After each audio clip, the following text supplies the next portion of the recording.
En el segundo capítulo, Los comienzos del Estado moderno, se encuentra bien en 5 partes. La primera es Nación-Estado, el cual nos habla que la democracia, el socialismo y el comunismo son credos apasionadamente defendidos y combatidos. Están dispuestos a la guerra, conduciendo a la muerte de millones de individuos. Estos conflictos no solo son internos, sino también exteriores.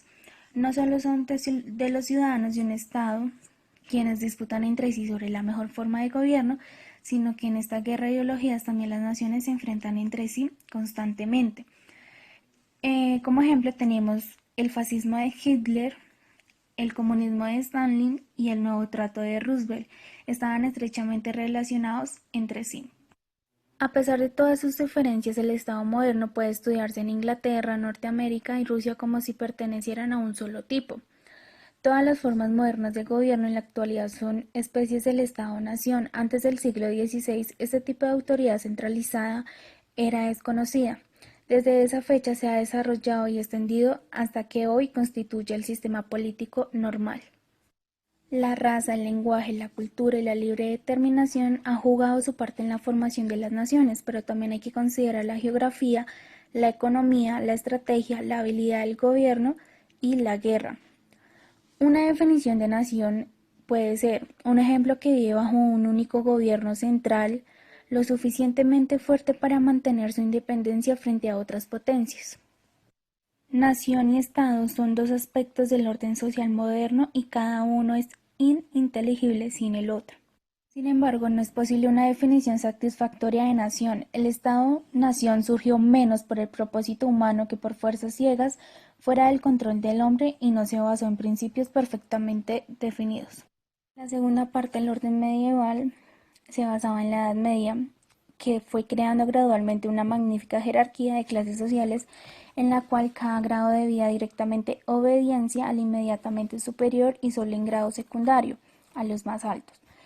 En el mundo medieval se caracterizaba por un lento sistema económico y distribución descentralizada y graduada del poder político. La Iglesia Católica era la dueña espiritual del mundo civilizado.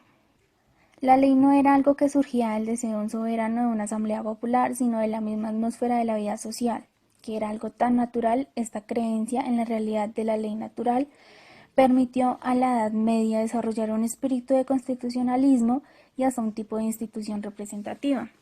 Desde el año 1300, el crecimiento de la unidad nacional de Francia, España e Inglaterra bajo monarcas nacionales fue comenzando una lucha real entre los reinos territoriales y la Iglesia imperial. Los reyes y emperadores necesitaban la bendición papal para legitimar su gobierno. Esto significaba que, aunque en la práctica existiese un conflicto real de poder entre el emperador y el papa, en teoría todos los poderes se derivaban de Dios a través de su iglesia. Las revoluciones políticas se encuentran siempre al término de un proceso histórico, generando cambios económicos y sociales que han sido tan notables que los viejos criterios y el antiguo equilibrio de poderes vienen a resultar perfectamente inservibles.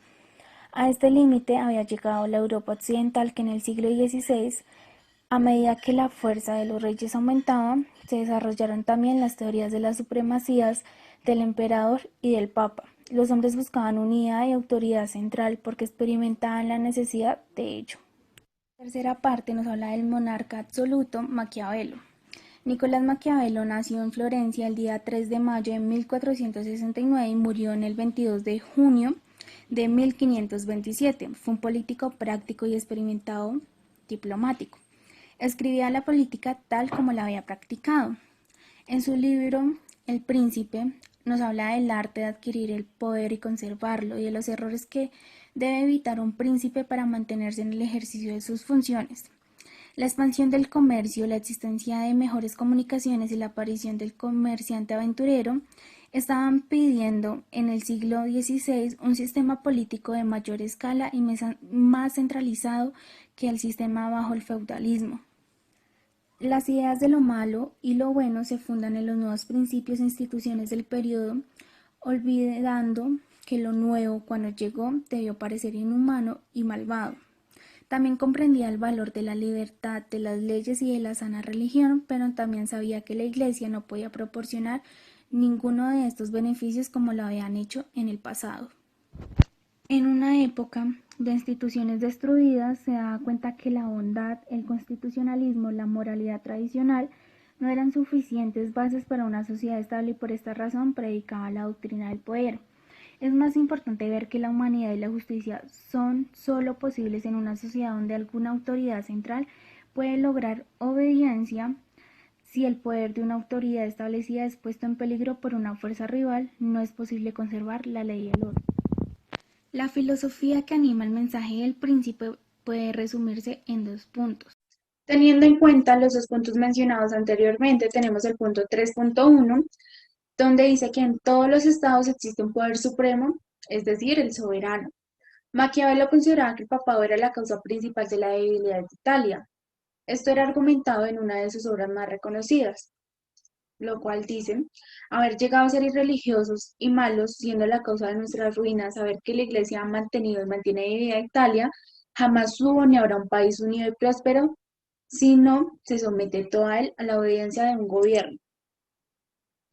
También recomendaba la teoría del Estado-Nación, que rechazaba y reconocía cualquier limitación de su autoridad por un poder exterior, ya sea un príncipe rival o iglesia internacional.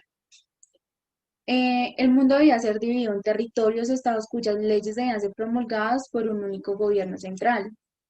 Continuando con el punto 3.2, el control del poder es la justificación de la soberanía, donde el hombre medieval habría sido un individuo limitado, sin embargo había llegado a un sistema de leyes y costumbres que respetaban a los reyes, sacerdotes, ricos y pobres. Maquiavelo suponía que el hombre era dominado por la ambición, también era caracterizado por ser antirreligioso y antisocial. El hombre masa necesitaba de moralidad y de religión. La obra más reconocida de Maquiavelo fue El Príncipe. Allí se plantea dos problemas de gobierno. Primera, cómo inculcar en las masas la religión y moral de manera que sean educados y sean miembros útiles del Estado. Segundo, cómo comportarse con la minoría de los hombres libres, ya sean príncipes de estados extranjeros o rivales dentro del propio. Cuarto, la revolución económica y la reforma, que fueron cuatro cambios económicos y sociales muy importantes. Primero, el descubrimiento de nuevas fuentes de riqueza más allá de los mares. Segundo, el desarrollo de las finanzas internacionales. Tercero, la revolución en los métodos de cultivos. Y por último, la reforma. Europa medieval era caracterizado por ser un sistema cerrado y muy lento. Las rutas comerciales eran controladas por los venecianos y finalizando el siglo XIV y comienzos del siglo XV, este monopolio comercial cae.